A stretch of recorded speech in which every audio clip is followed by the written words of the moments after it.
SFDC Academy Livestream. I'm Dan Fowley. Welcome, Peter, as always. How's the weather in Sydney this week? How's the, funny you should ask that question.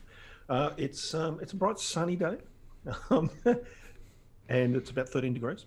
So that means it must be raining over there. Not quite. It is grey. It is cold here in Christchurch, but yeah, no rain as yet. We should probably introduce our guest and find out what the weather's like in Auckland. So welcome along, Denise Vidola, who's one of our colleagues here at Trinio as a solution analyst.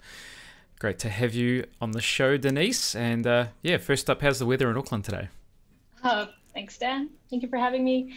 It's nice and sunny here in Auckland today.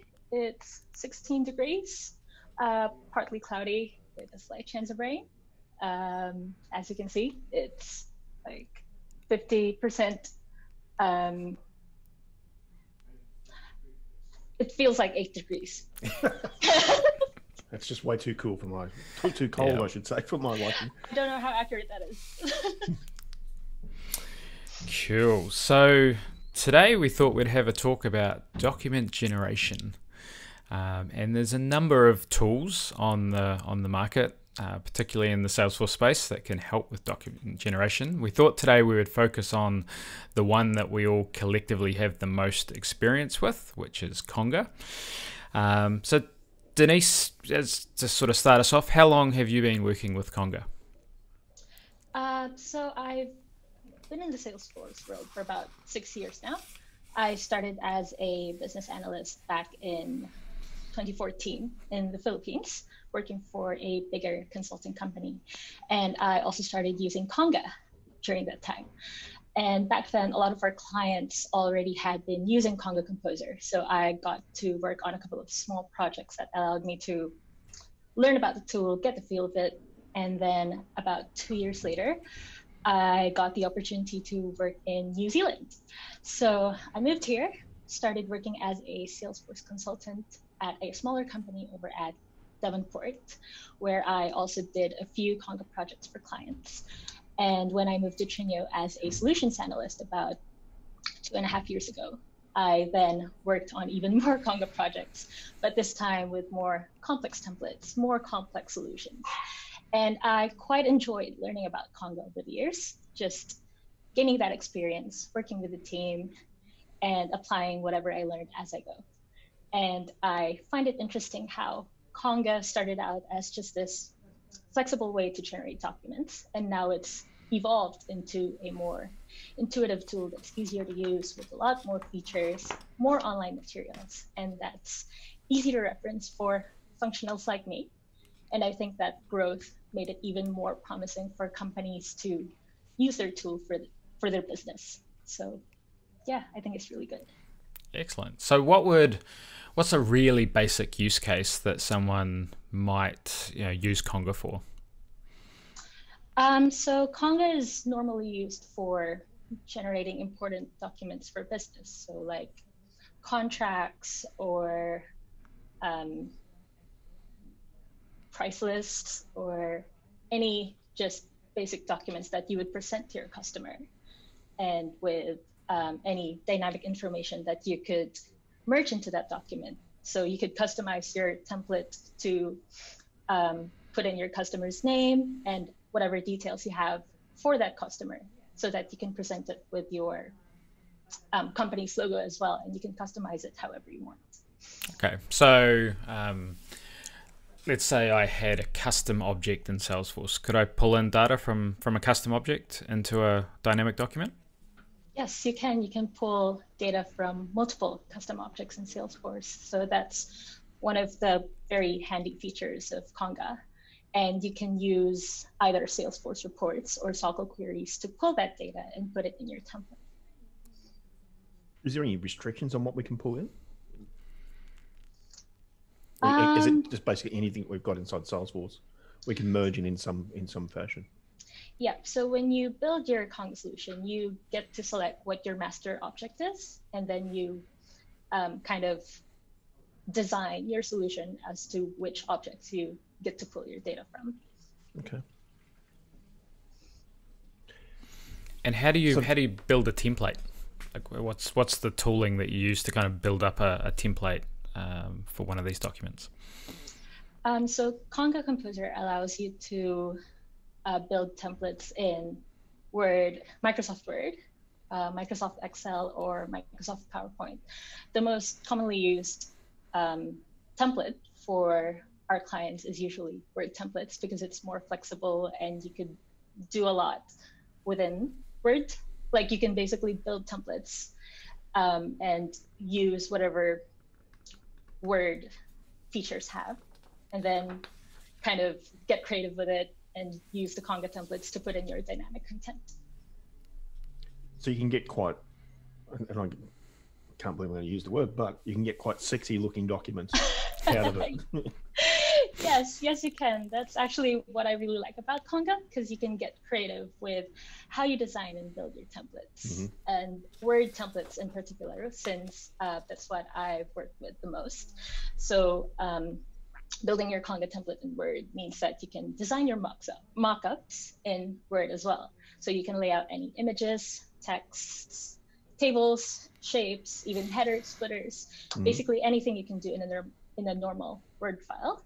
And you can play around with the text, the shapes, the colors, make them dynamic, put them in layers, or even have like invisible table borders if you want to show your data in different ways.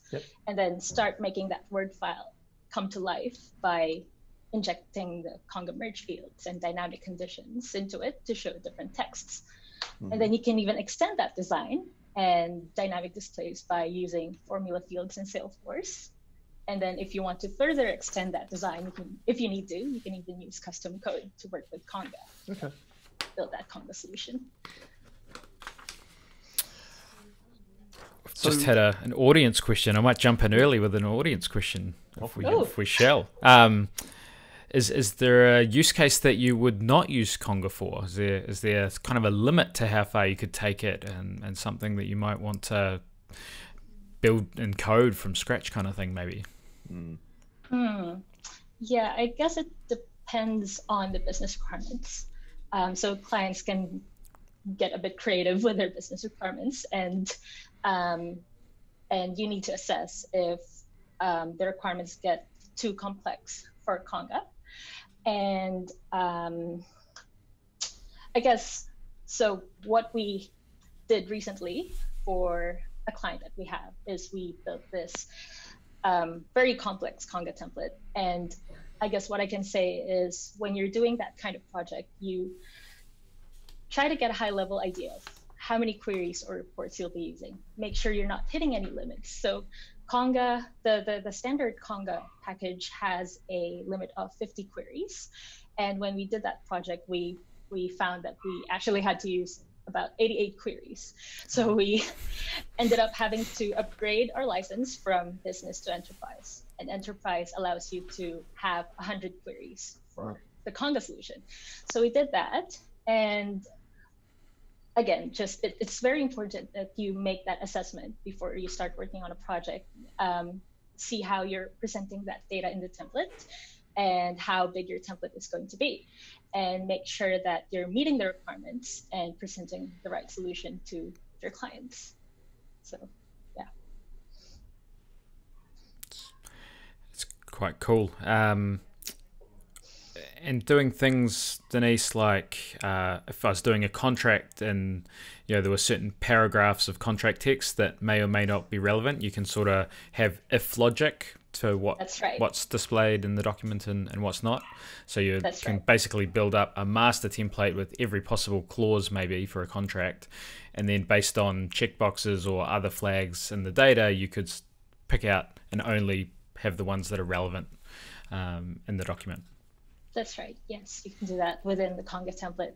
So Conga actually provides very good documentation online that you can look up. It's really easy for functionals like me to just look it up and see how the Conga platform works and just do it on the fly. The flip side of that is if you had clauses that you wanted to insert into a contract, that were ad hoc type of clauses, how would you go about doing that So I've got my standard clauses, and then there might be, you know, a particular clause that needs to go into the contract for that customer. Would you use something like a rich text field inside Salesforce to get that, and then your Conga template would actually grab that from there, or? Yeah, so as like Dan mentioned, you could have if statements within your template and reference your field in Salesforce to say if it's this type of customer, and then show this clause. If it's not, then hide it within the template. Right. Okay. So you can really get something very dynamic then, and sort of cater for all the different permutations. And I guess you want to be working at a scale where you're actually going to save time. You're doing this so often that you're actually going to save lots of time and money by automating this process for whatever type of document you're generating. For sure. And the good thing about Conga is it allows you to have different output formats. So you can select how you want to print it. You can send it out in emails. You can download it from your browser. You can attach it to Salesforce records. So there's quite a lot of options for generating the document as an output file. Yeah, so it's pretty good. Have we come across anything that's been too complex that you couldn't do inside Conga? We did actually recently for one of our clients. So we had a requirement to display like a dashboard view within the document, and that is quite challenging to do in Conga because you're mostly working around tables and texts and images and not really dynamic dashboard views. So what we had to do was we built custom code to make the calculations within Salesforce, and then we just use simple singular fields to merge that within the template to make it look like a dashboard. Right. But we still achieved the outcome with using Yes, Conga. we did. Yeah, Right. that's pretty good. Okay. Yeah, so you can do a lot of things within the template. You just have to get creative with it. You can do a mix and match and see what you can come up with. So like for that dashboard requirement, for example, we had to work with background images in the Word template, which serves as your base image. And then you get a layer of like a Word table on top of it. And then within that table, you have your Conga merge fields. And then you've got different Salesforce reports that pulls the filtered data for each of those table cells within your template. And you can also use formula fields to make your content more dynamic. So yeah, it's pretty good. I love it.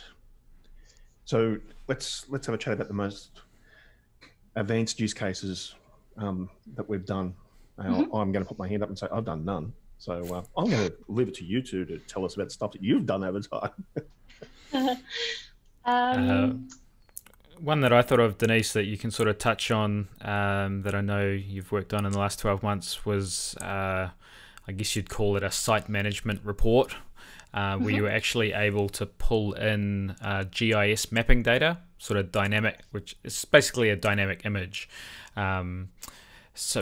Which looks really cool in the output, but actually I think from a Conga point of view, wasn't too difficult to achieve. It's just a matter of knowing in a field where the image is stored. Is that right?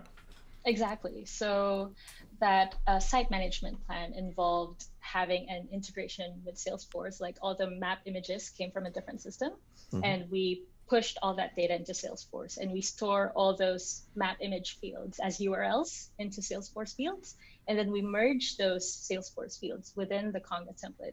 And Conga allows you to display images and adjust like how you want to display it within the template, like set a width, set a length for it, and then format it as to how you want to display it in the PDF. So that's what we did for it. Which is the final output of that looks really cool, because this data is coming from a proper GIS system. So you've got layers, so you see an image of your site, and then where people have drawn layers over top to indicate hazards and different things. So that's right. When you see it in the final document, it's like, wow, that's really slick. Which is quite powerful what the whole system can bring together. Yeah, and what I really like about that too, so you've got those map images within your template, and then you were displaying all the legends within Conga. Like we have custom shapes that we use in the template to display it in such a way that the business that aligns with the business standard designs and colors. And we also had a requirement to display dynamic icons within the PDF. So that one was a bit tricky because we had to use a combination of static resources, formula fields, nested SOQL queries, and using that image prefix field in Word, where you can also set the image height within the template to make those dynamic images show dynamically based on what you have on the map. So cool. Pretty cool thing. It's pretty powerful. it is. One of the more slightly advanced use cases that was my second Conga solution, I think 7 years ago, was actually how do you then automate the generation of documents. So it's one thing to have a button on a record in Salesforce that bang generates a PDF, and there's all the parameters that you can put into Conga to automatically even email that out. But then suddenly if we need to generate 50 documents, someone doesn't want to sit there and click all day long. So the use case that I had for this project was around commissions. So if you imagine each opportunity in Salesforce, in this case there was a third-party seller who was going to be paid a commission based on all the deals that closed, and there were lots of third-party advisors basically earning commissions. So what we wanted to do was once a month click one button that would go through, generate all of the commission statements for that month and send them out to the right person. So we had some Apex logic first that would calculate who earned what commission and that kind of thing, and sum them up and sort of create the records. And then you would click the next button, which would kick off I believe it's called Conga Conductor, which is kind of the next level of automation. And that would then just iterate over all of those new commission records that it found based on the query, group them into commission statements for the each advisor, and then email them straight out. And so that took a manual process that would have someone sitting there for a day or two, assembling and spreadsheets and copying, word merging and all this kind of stuff, and to literally click two buttons, one to generate the data, two to kick off the Conga Conductor solution, and bang, it's all done. And as soon as people build up trust that it's generating the right output, it's just super easy, and away they go. You could probably automate that one step further, couldn't you? That if you used a status field on the commission record, for example, that if it was this, you could use a trigger to actually kick that in, or do you physically have to go in and push a button for Conductor? For Conductor, I believe, in this caveat that it's been several years that I've got my hands dirty with it, but I believe with Conductor you had to hit the button. And what Conductor would drive off was a report of all of the records that meet your criteria. So you could have a report that exactly like you just said is looking at the status. So the report generates all the records that meet the right status, and then it would iterate over those and then run the template against each master record, as Denise described earlier. I think these days there is a Conga API that you could use as a different way of just automating that whole thing altogether if that's what you so desired. So I think there's a few different ways to come up with solutions these days. All about the automation. Power of the platform. Absolutely. Yeah, and I find it really, I like how Conga has evolved over the years, and how they've introduced the solution manager versus building your Conga solution from scratch, like how we did 6 years ago. So today I find it really helpful to have that compiled view of all the components in your Conga solution, like the custom buttons, the reports, the queries, the templates, all in one view. And you can also get a directory of parameters that you can use within that interface as well. It's really handy. And yeah, and just use all the different parameters to get a customized solution from Conga. That's great. How do you go about, if someone was new to Conga, Denise, how would they go about learning all of these things? I would say that a good place to start would be the Conga Support website. They've got all the overview, the basics, how to set up. You can even request a walkthrough with Conga on how to use your tool, which I wish I knew when I started using Conga before. So I had to learn that myself. And another option is Conga University. So you kind of need to set up an account with them, and then you can start enrolling on online trainings. It's kind of similar to how you would do Trailheads. Mm-hmm. So you've got the modules that you can go through, and you can even opt to get certified once you've done your trainings. So, yeah.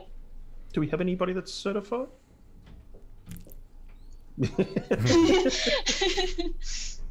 I've done one certificate for Conga. So. Okay.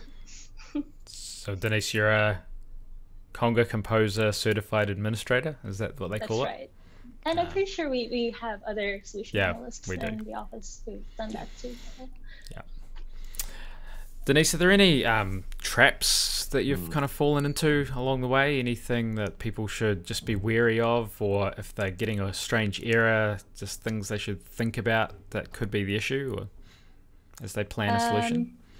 Yeah. So for my recent project, it was definitely on maxing out queries. So like I said, we kind of got that trap early on the project because we did that assessment and we had to request the upgrade of the license, and we managed to pull through.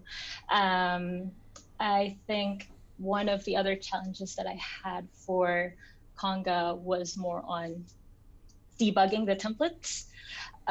So it was quite of a struggle when you're in the zone and you're building a template and you come up with all these sections, and then you test it out and you just get an error message that an error has occurred or something went wrong.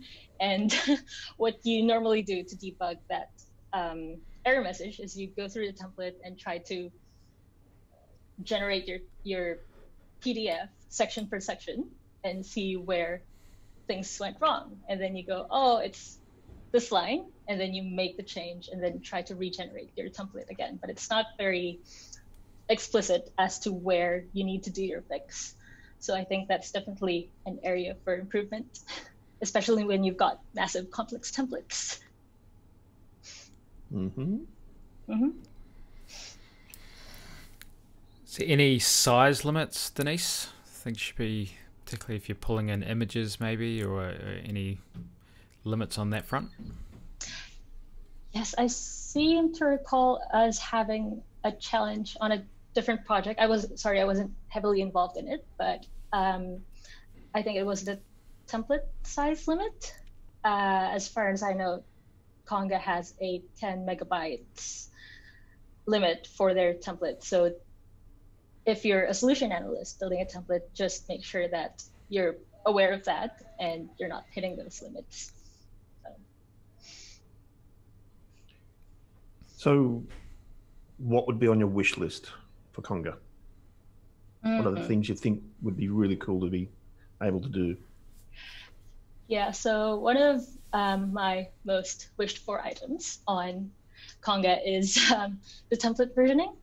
So currently you can go into your Conga solution, you've got your Conga template record, and you've got a related list of all the attachments of your previous versions of the template, but it doesn't really show you what's been changed within the template.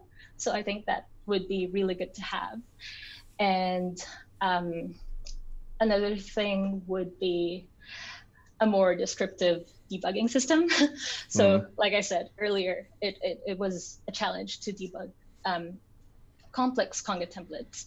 And I guess, yeah, it would be really useful to have more descriptive error messages, or even possibly more visibility on logs, if Yep. that's possible, so that we can actually see running times and check against each of our queries or reports perhaps, and try to see if we can, improve the performance of the whole Conga solution by looking at those logs. What else? Oh, so one of the other things that has come up on a lot of business requirements is using conditional table hides for nested SQL queries. I know that Conga allows for conditional hiding of tables within your templates, but if you're using a more complex query, which is a nested SQL query, it kind of has that limitation of not being able to use those two functions at the same time. And it's come up quite a lot from clients, which could be really useful. So yeah, that's definitely my top 3 wishes from Conga. Excellent. Wow. Hopefully someone might be watching from Conga who can put that in their product backlog if it's not already. Or tell us yes. If it is, let us know. I'm not sure if we've used it, Denise, but some of these documents you might want to generate, once they're generated, you might need to get them signed by someone. Does Conga have a solution for that? Yes, Conga has, I think recently, just released the Conga E-Sign functionality. I personally haven't used it on projects before, but I've read up their documentation for it. It's like a seamless integration of generating your document, having your customers sign, put an e-signature on your document, and send the document on its way. So I think it would be pretty cool to use it on projects and actually get to build it. Yeah, be good. One seamless approach from end to end would be quite powerful. We have built solutions in the past that then generate the document, and then we build another integration off to another signing product. So there's some advantages to all being on the same platform, I guess. Also a good point that there's more in the Conga suite than just Composer and Conductor and Sign. There's what's it called? Grid? Action Grid? Is that Action Grid, thank you. I knew it was something Grid. Obviously there's the Aptus side of things as well with CPQ. CPQ, yeah, that's right. They've really expanded their suite. It's pretty cool. So there's a lot more power in that Conga product, or Conga brand, I should say, now than there ever was before. Yep. Yeah, they certainly must be possibly the biggest ISV that's still kind of independent. It certainly would have to be one of the most used. Yeah. Because, I mean, Conga Composer itself, it's used in a lot of projects and by a lot of customers. So,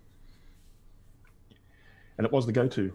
Is it OG? Is that a thing? Is that what people call things? Yeah. It was the... I'm the old guy, not the old guy. That actually worked out really well. I didn't mean to say that. Yeah.